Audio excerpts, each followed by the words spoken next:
A sombra sobre Innsmouth.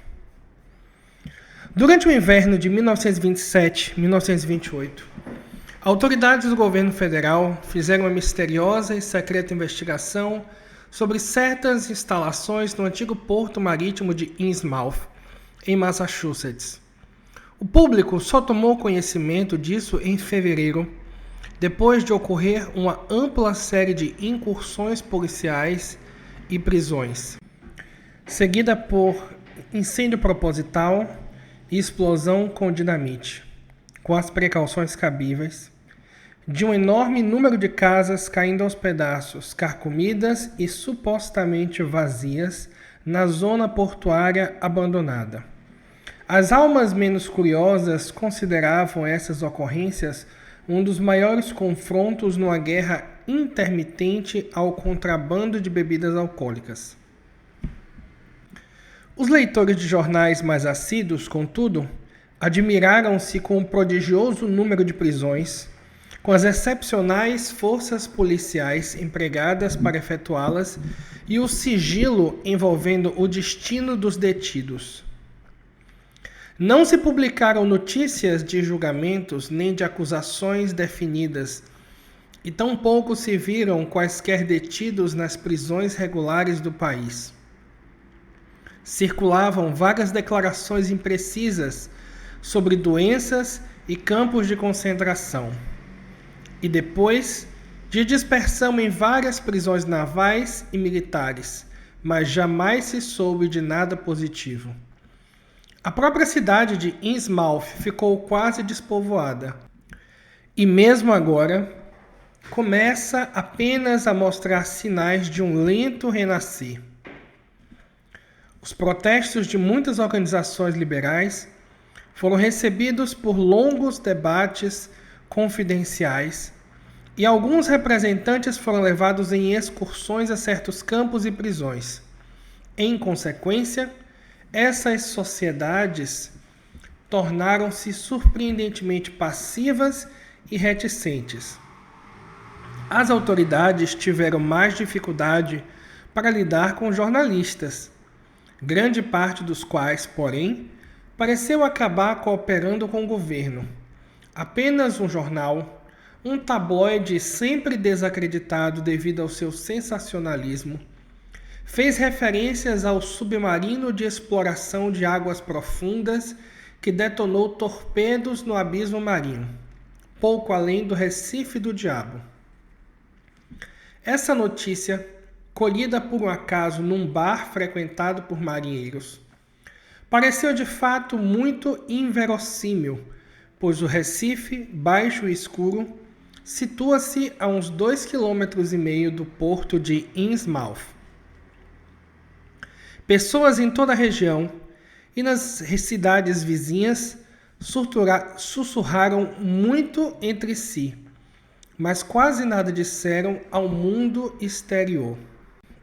Haviam falado da agonizante e semideserta Innsmouth durante quase um século, e o que acabara de acontecer não podia ser mais ensandecido ou hediondo do que já haviam comentado aos sussurros, insinuado anos antes.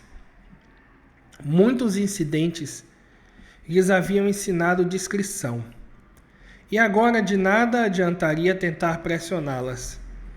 Além disso, sabiam na verdade muito pouco, pois vastos pântanos salgados, desolados e inabitados mantinham os vizinhos afastados de Innsmouth, no interior da região. Mas vou desafiar, afinal, a lei do silêncio que se impôs a essa questão. Tenho certeza de que as conclusões são tão criteriosas que nenhum dano público, a não ser um choque de repugnância, poderá resultar do que aqueles horrorizados investigadores encontraram quando irromperam em Innsmouth. Além disso, o que se encontrou talvez tenha mais de uma explicação. Ignoro até que ponto me foi contada a história toda e tenho muitos motivos para não desejar aprofundar-me mais na questão, pois meu envolvimento com o caso foi mais estreito que o de qualquer outro leigo, e trago em mim impressões que ainda me impelirão a voltar a tomar medidas drásticas. Foi eu quem fugiu frenético de Innsmouth ao amanhecer de 16 de julho de 1927, e cujos apelos horrorizados ao governo para abrir um inquérito e empreender as ações necessárias desencadearam todo o episódio noticiado. Decidi permanecer em silêncio enquanto o caso estivesse recente e incerto. Mas agora que se trata de uma velha história, a qual não desperta mais o interesse e a curiosidade do público, sinto um estranho desejo de contar em voz baixa sobre as poucas horas assustadoras naquele porto mal afamado e malignamente obscuro de morte e anormalidade blasfema. O simples ato de contar ajuda-me a recuperar a confiança em minhas faculdades, a me tranquilizar de que não fui o primeiro a sucumbir a uma alucinação contagiante, digna de pesadelo. Ajuda-me também a decidir enfrentar um passo terrível que ainda tenho de dar.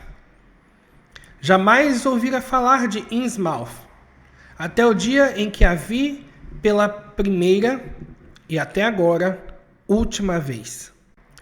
Comemorava minha maioridade com uma excursão pela Nova Inglaterra, como turista, amador de antiguidades e genealogia, e planejava ir direto da antiga Newburyport a Arkham, de onde vinha a família de minha mãe. Não tinha carro e viajava de trem, bonde e ônibus, sempre procurando o trajeto mais barato. Em Newburyport, disseram-me que o trem a vapor era o que se podia tomar para Arkham, e foi só no guichê da estação, quando hesitei por achar o preço da passagem caro demais, que tomei conhecimento de Innsmouth. O corpulento empregado de rosto sagaz, cujo sotaque revelava que ele não era do lugar, solidarizou-se com minha preocupação de economia e sugeriu-me uma solução que nenhum dos outros informantes oferecera. Acho que você poderia tomar o velho ônibus, disse com certa hesitação. Apesar de não ser muito apreciado aqui, vai por Innsmouth. Talvez deva ter ouvido a respeito, por isso não agrada às pessoas. Quem o conduz é um camarada de Innsmouth, Joe Sargent, mas suponho que ele nunca pega nenhum passageiro daqui ou de Arkham. Admira-me que continue até mesmo a rodar. Acho que é muito barato, só que nunca vi mais de 2 ou 3 pessoas dentro. Ninguém senão o pessoal de Innsmouth. Sai da praça em frente à farmácia Raymonds às 10 horas da manhã e às 7 da noite, a não ser que o horário tenha mudado recentemente. Parece uma terrível ratoeira, nunca pisei dentro. Foi a primeira vez que ouvi falar na obscura Innsmouth. Qualquer referência a uma cidade não existente em mapas, nem mencionada nos guias recentes, teria me interessado, e a estranha maneira do empregado referir-se ao lugar despertou-me algo muito próximo à verdadeira curiosidade. Uma cidade capaz de inspirar tanta aversão em seus vizinhos, pensei, devia ser no mínimo incomum e digna de atenção de um turista. Se ficasse antes de Arkham, eu saltaria lá. Por isso pedi ao empregado que me falasse alguma coisa a respeito.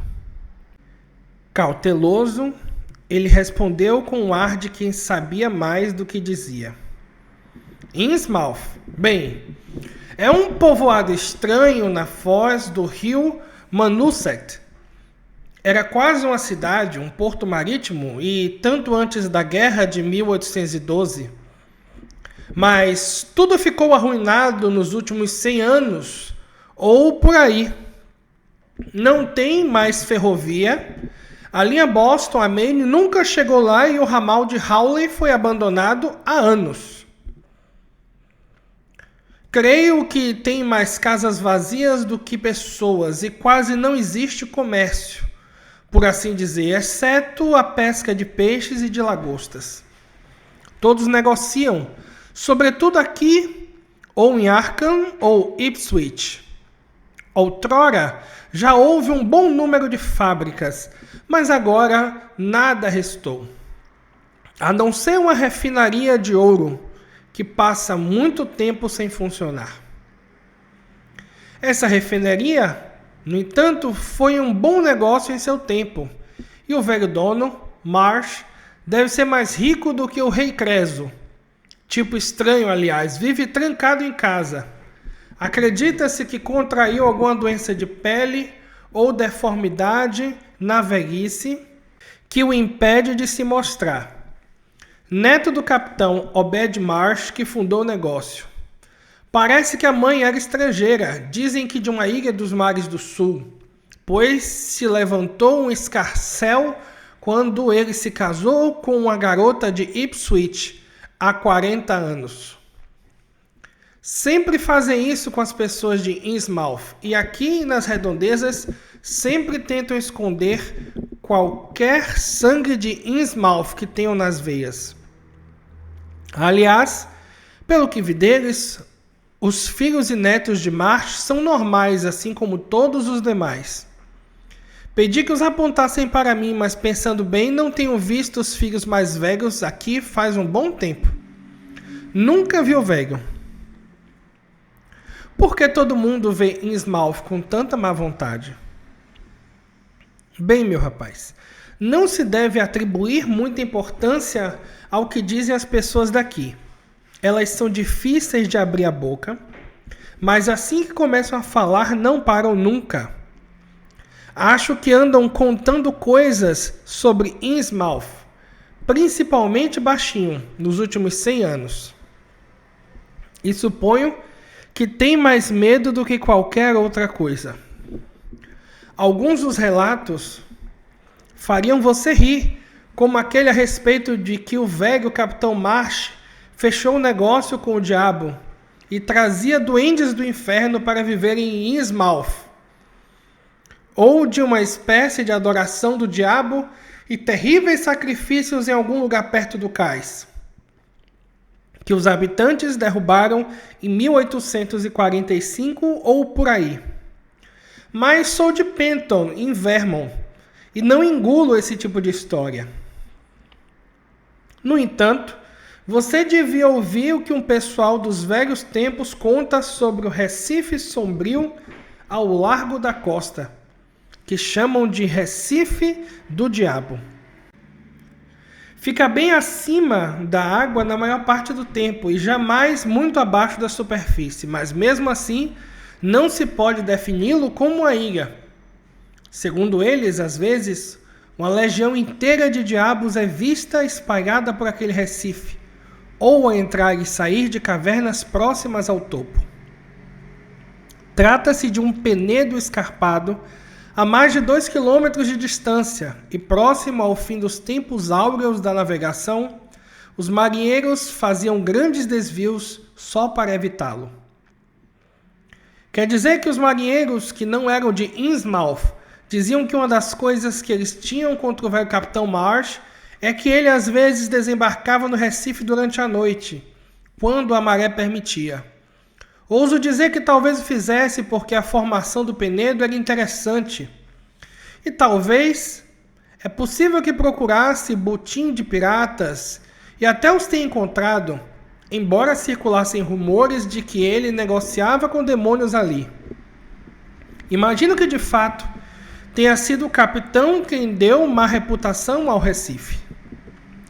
Isso aconteceu antes da grande epidemia de 1846, que varrera desse mundo mais da metade da população de Innsmouth, embora nunca se houvesse explicado a causa específica da desgraça. Na certa foi em consequência de algum tipo de doença estrangeira trazida da China ou de algum outro lugar pelos navios. Deve ter sido muito terrível, pois se desencadearam distúrbios e todos os tipos de ações medonhas das quais creio que a cidade jamais se libertou. Além de deixá-la em péssimo estado, no qual tão pouco se recuperou, talvez não vivam mais de 300 ou 400 pessoas em Innsmouth. Mas o verdadeiro motivo por trás desse sentimento de aversão é apenas preconceito racial. E não posso dizer que censuro aqueles que o têm. Também detesto essa gente de Innsmouth e não gostaria de ir à sua cidade. Suponho que você tenha conhecimento, embora eu veja pelo sotaque que não é nativo do Oeste, da quantidade de navios da Nova Inglaterra que faziam negócios em portos malfadados na África, Ásia, nos mares do Sul, além de todos os demais lugares, e os tipos estranhos trazidos de volta por eles. Na certa, deve ter ouvido falar do capitão, do cidadão de Salem que voltou para casa com uma esposa chinesa, e talvez saiba que um monte de nativos das ilhas Fiji ainda vive perto do Cape Cod. Bem, deve haver uma história desse gênero com relação às pessoas de Innsmouth. O lugar sempre foi muitíssimo isolado do restante da região por pântanos e córregos, e não podemos ter certeza dos detalhes do caso, ainda que fosse bastante provável que o velho capitão Marsh tenha trazido de volta ao lar alguns espécimes estranhos quando tinha seus 3 navios em atividade nas décadas de 1920 e 1930. Os atuais moradores de Innsmouth exibem, sem a menor dúvida, alguma característica singular. Você vai notá-la um pouco em Sargent, se pegar o ônibus dele. Alguns têm a cabeça estreita, com o nariz chato e carnudo, olhos salientes e fixos que parecem nunca se fechar. A pele não parece normal, áspera e sarnenta, e toda enrugada ou pregueada nos lados do pescoço. Também ficam calvos muito cedo. Os mais velhos têm a pior aparência. Na verdade, creio que jamais vi um deles muito velho mesmo. Acho que devem morrer de se olhar no espelho. Os animais os detestam. E também tinham muitos problemas com os cavalos antes da chegada dos automóveis. Ninguém daqui, nem de Arca, nem de Ipswich, quer nada com eles, os quais também se mostram distantes quando vêm à cidade ou quando alguém tenta pescar em suas águas. É estranho como os peixes proliferam perto do porto de Innsmouth, quando não são vistos em nenhum outro lugar ao redor. Mas tente pescá-los ali e os moradores vão expulsar você. Eles antes vinham aqui de trem, que tomavam após uma caminhada em Hawley, depois do abandono do ramal. Agora tomam esse ônibus. Sim, há um hotel em Innsmouth chamado Gilman House, mas não me parece grande coisa. Eu não aconselharia se hospedar lá. Melhor ficar por aqui, tomar o ônibus das 10 da manhã amanhã e depois tomar o ônibus noturno de lá a Arca, às 8 da noite. Um inspetor da fábrica pernoitou no Gilman há 2 anos e fez um monte de queixas do hotel. Parece que hospedam clientes estranhos, pois ele ouviu vozes em outros quartos, embora a maioria estivesse vazia, que lhe causaram arrepios. Pareceu-lhe uma língua estrangeira, mas disse que o pior era que se tratava de um tipo de voz que só falava de vez em quando. Soava tão pouco humana, tipo um chape, que nem ousou tirar a roupa e dormir. Apenas esperou acordado e se mandou tão logo amanheceu. A conversa continuou quase a noite inteira. Esse camarada que se chamava Casey, tinha muito o que dizer sobre a desconfiança das pessoas de Innsmouth, que o olhavam como se estivesse em guarda. Achou a refinaria de Marsh muito esquisita. Ficava instalada numa velha fábrica às margens do Manuxet, na altura das cataratas inferiores. O que ele disse corresponde ao que me haviam contado. Livros em péssimo estado de conservação e sem contas precisas de nenhuma das diferentes transações. Sabe, quando pairou certo mistério relacionado a onde os Marsh obtêm o ouro que refinam, nunca pareceram fazer muitas compras desse metal precioso. Mas, alguns anos atrás, eles enviaram por navio uma enorme quantidade de lingotes. Corria um falatório sobre um singular tipo de joia estrangeira que os marinheiros empregados da refinaria às vezes vendiam às escondidas, ou que era visto em uma ou duas ocasiões em mulheres da família Marsh. Dizem que o velho capitão Obed talvez as permutasse em algum porto pagão, sobretudo porque sempre encomendava montes de contas de vidro e bijuterias, com as quais os marinheiros levavam para negociar com os nativos. Outros achavam, e ainda acham, que ele teria encontrado um antigo tesouro de pirata no Recife do Diabo. Mas ouça só que coisa estranhíssima. O velho capitão morreu há 60 anos e não saiu do porto um único navio de grande calado desde a Guerra Civil. Mas me disseram que os Marsh continuam a comprar dessas quinquilharias e bugigangas para permutar com os nativos, sobretudo de vidro e de borracha. Talvez os moradores de Innsmouth também gostem de usá-las. Só Deus sabe se não passaram a ser tão perversos quanto os canibais dos mares do sul e os selvagens guinéus. A peste de 1846 deve ter eliminado os melhores da população. Em todo caso, tornaram-se um tipo de pessoas suspeitas. Os Marsh e outros ricaços não valem nada como os demais. Já lhe disse que a probabilidade é de que não haja mais de 400 pessoas na cidade inteira, apesar de todas as ruas que eles afirmam existir. Acho que parecem ser o que se chama de lixo branco lá no sul. Malfeitores dissimulados e cheios de coisas secretas. Pescam uma enorme quantidade de peixes e lagostas, as quais exportam em caminhões. Estranhos como os peixes se enxameiam lá, como em nenhum outro lugar. Ninguém jamais consegue fiscalizar aquelas pessoas. As autoridades escolares e os recenseadores do Estado enfrentam sérias dificuldades. Pode apostar que forasteiros curiosos não são bem-vindos em Innsmouth. Eu soube, em primeira mão, que mais de um comerciante ou funcionário público desapareceu lá. E circula na redondeza uma história sobre um sujeito que enlouqueceu e está agora internado no asilo em Danvers. Na certa, deve ter aprontado alguma coisa que deixou o pobre coitado morto de medo. Por isso é que, se eu fosse você, não iria à noite. Nunca estive lá e não tenho a menor vontade, mas acho que uma viagem durante o dia não pode fazer-lhe mal, embora as pessoas daqui vão aconselhá-lo a não ir. Se viaja apenas como turista em busca de coisas de antigamente, Innsmouth deverá ser um lugar ideal para você.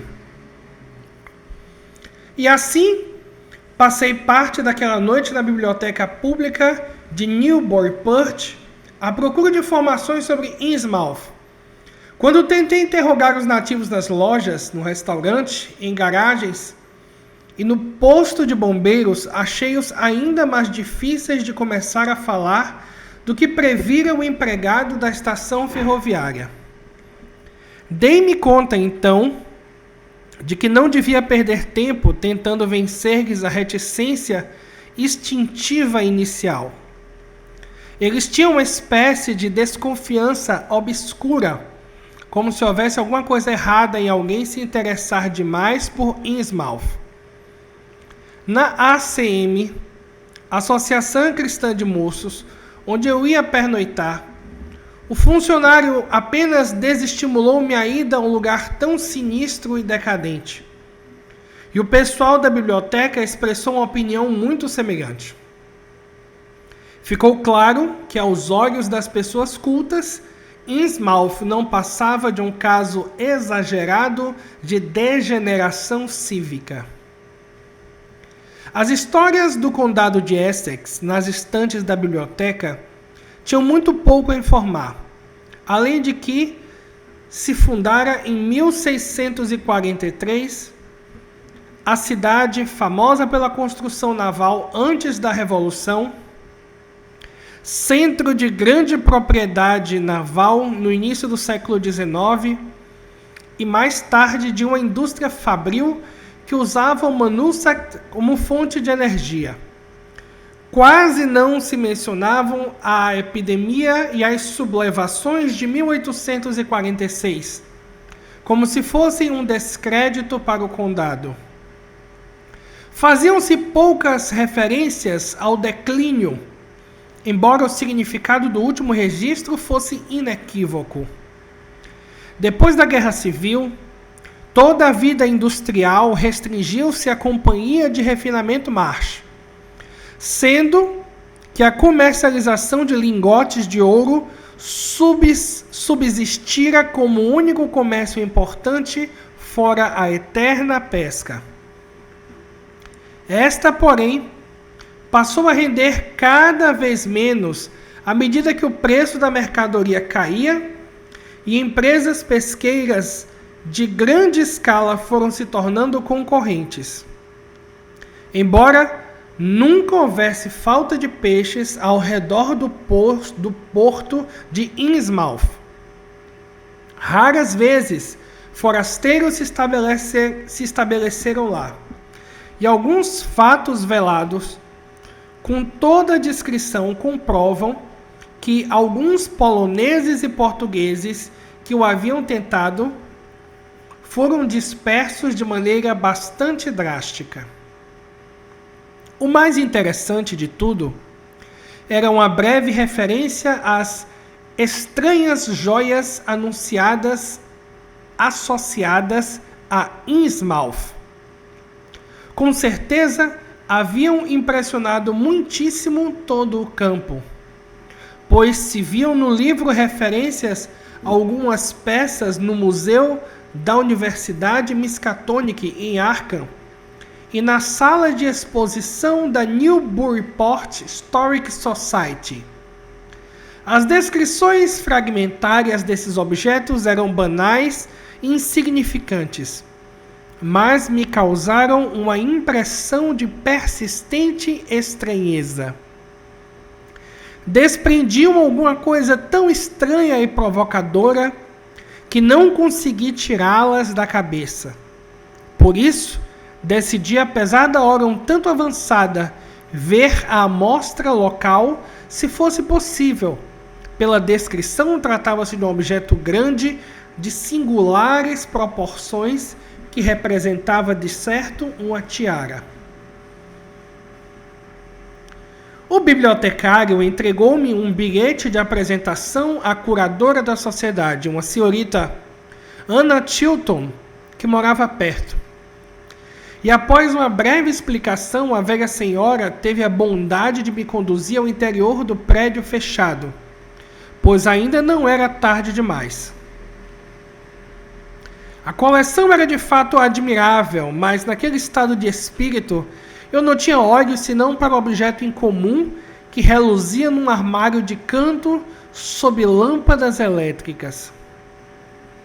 Não era necessária uma sensibilidade excessiva à beleza para me fazer literalmente arquejar diante do estranho e sobrenatural esplendor da opulenta maravilha acomodada numa almofada de veludo roxo. Mesmo agora, mal consigo descrever o que vi, embora fosse, com toda a certeza, um tipo de tiara, como dizia a descrição.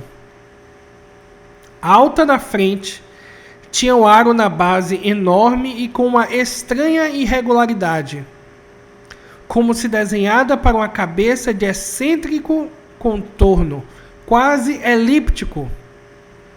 Parecia ser quase toda de ouro, embora um insólito brilho mais claro sugerisse uma liga estranha com algum metal igualmente belo e difícil de identificar. Estava em condições quase perfeitas e eu poderia passar horas ali a examinar os desenhos admiráveis e incomuns, alguns apenas geométricos, outros visivelmente marítimos, cinzelados ou moldados em alto relevo na superfície com uma arte de graça e habilidade incríveis. Quanto mais eu a observava, mais a coisa me fascinava. E desse fascínio desprendia-se um elemento perturbador, difícil de classificar ou explicar. A princípio, decidi que era a misteriosa qualidade sobrenatural da arte o que me causava inquietação. Todos os outros objetos de arte que eu já vira faziam parte de alguma tradição racial ou nacional conhecida, ou eram intencionais desafios modernistas às tendências dominantes. Essa tiara não se incluía em nenhum dos dois casos.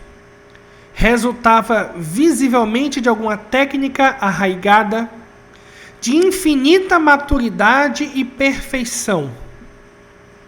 Embora essa técnica fosse inteiramente remota a qualquer outra, ocidental, oriental, antiga ou moderna, que eu tivesse ouvido falar ou visto exemplificada. Parecia obra de outro planeta. No entanto, logo percebi que minha intranquilidade tinha outra origem, talvez tão poderosa quanto a primeira, que eram as sugestões pictóricas e matemáticas dos singulares desenhos. Todas as formas evocavam segredos remotos e abismos inimagináveis no tempo e espaço. E a monotonia da natureza aquática dos relevos tornava-se quase sinistra. Entre esses relevos viam-se monstros fabulosos de estranheza e perversidade abomináveis, metade pícia, metade batráquia. Impossíveis de dissociar de certa sensação assustadora, incômoda de pseudo-lembrança, como se evocassem uma imagem das células e tecidos profundos, cujas funções de memorização são totalmente primitivas e ancestrais. Em alguns momentos imaginei que cada contorno daqueles blasfemos peixes-sapo derramavam a extrema quintessência de um mal desconhecido e inumano. Em contraste com o aspecto da tiara, estava sua breve e banal história relatada pela senhora Tilton. Fora penhorada por uma quantia ridícula num prego da rua State, em 1873, por um bêbado de Innsmouth, pouco antes de ser morto numa briga. A sociedade adquirira-a direto do dono da casa de penhor, dando-lhe de imediato uma vitrine digna de sua qualidade, com uma etiqueta que lhe indicava provável proveniência das Índias Orientais ou da Indochina, embora essa origem não passasse de uma suposição. A senhora Tilton, após cotejar todas as hipóteses possíveis referentes à origem e presença da tiara na Nova Inglaterra, tendia a acreditar que fazia parte de algum butim exótico de piratas descoberto pelo velho capitão Obed Marsh. Reforçavam-lhe a suposição as insistentes ofertas de compra a um elevadíssimo preço que os Marsh começaram a fazer assim que souberam da sua existência e continuam a fazer até hoje, apesar da constante determinação da sociedade em não vender. Enquanto me conduzia até a saída do prédio, a boa senhora deixou claro que a teoria sobre a origem pirata da fortuna dos Marsh era popular entre as pessoas instruídas da região. Sua própria atitude para com a soturna Innsmouth, que nunca conhecera, consistia na aversão a uma comunidade decaída a um nível tão baixo na escala cultural. Garantiu-me também que os rumores sobre a adoração do diabo eram em grande parte justificados por um singular culto secreto que ganhara força lá e engolira todas as igrejas ortodoxas. Chamava-se, disse, a Ordem Esotérica de Dagon. E sem dúvida tratava-se de alguma religião aviltante, quase pagã, importada do Oriente um século antes, na época em que a pesca em Innsmouth parecia periclitante. A persistência entre a gente simples era bastante natural, em vista de a pesca de repente ter recuperado em caráter permanente a prosperidade e a abundância. Em consequência, o culto logo passou a ser a maior influência na cidade, substituindo por completo a maçonaria e instalando sua sede no antigo Masonic Hall em New Church Green. Tudo isso constituía, segundo a devota senhorita Chilton, um excelente motivo para evitar a velha cidade decadente e desolada. Mas para mim, foi apenas um renovado incentivo.